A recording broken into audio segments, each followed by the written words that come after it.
നമസ്കാരം. മലപ്പുറം സ്റ്റോറീസിലേക്ക് സ്വാഗതം. കൂരിയാട് തകർന്ന ദേശീയപാത, വയഡക്റ്റ് പാലത്തിൽ ഗർഡർ സ്ഥാപിക്കൽ ആരംഭിച്ചു. മാർച്ച് ആദ്യവാരത്തോടെ പണി പൂർത്തിയാക്കാൻ ശ്രമം. കൂരിയാട് ദേശീയപാതയിൽ ആറുവരിപ്പാത തകർന്നെടുത്ത് നിർമ്മിക്കുന്ന വയഡക്റ്റ് പാലത്തിൽ ഗർഡർ സ്ഥാപിക്കുന്ന പ്രവൃത്തി ആരംഭിച്ചു. പാലത്തിന്റെ ഭാരം താങ്ങുന്നതിനായി തൂണുകൾക്ക് മുകളിലായി കുറുകെ സ്ഥാപിക്കുന്ന വലിയ ബീമുകളാണ് ഗർഡർ. ഒരു സ്പാനിൽ 5 വീതം ഗർഡറുകളാണ് സ്ഥാപിക്കുന്നത്.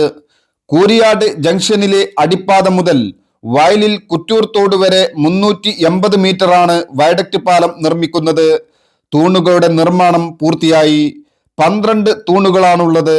ഇരുഭാഗത്തുമായി 24 തൂണുകൾക്ക് മുകളിൽ പിയർ ഗ്യാപ്പിന്റെ പണി നടന്നുകൊണ്ടിരിക്കുകയാണ്. ഇത് ഉടനെ പൂർത്തിയാകും. 13 സ്പാനുകളാണുള്ളത്. ഓരോ സ്പാനുകളിലും സ്ഥാപിക്കുന്നതിനുള്ള ഗർഡറുകൾ നിർമ്മിക്കുന്നുണ്ട്. കഴിഞ്ഞ മെയ് 19-നാണ് കൂരിയാട് ആറുവരിപ്പാത തകർന്നത്. വയലിൽ മണ്ണിട്ടുയർത്തി നിർമ്മിച്ചതായിരുന്നു റോഡ് പൂർണ്ണമായും പൊളിച്ചു നീക്കി വിദഗ്ധ സമിതിയുടെ നിർദ്ദേശപ്രകാരമാണ് വയഡക്റ്റ് പാലം നിർമ്മിക്കുന്നത്. മാർച്ചോടെ പണി പൂർത്തിയാകുമെന്നാണ് പ്രതീക്ഷിക്കുന്നത്. ഇന്ന് പുലർക്കാലത്ത് കൂരിയാട് നിന്ന് പകർത്തിയ കുറച്ചു കാഴ്ചകൾ മലപ്പുറം സ്റ്റോറീസിലൂടെ കാണാം. എല്ലാവർക്കും നന്ദി, നമസ്കാരം.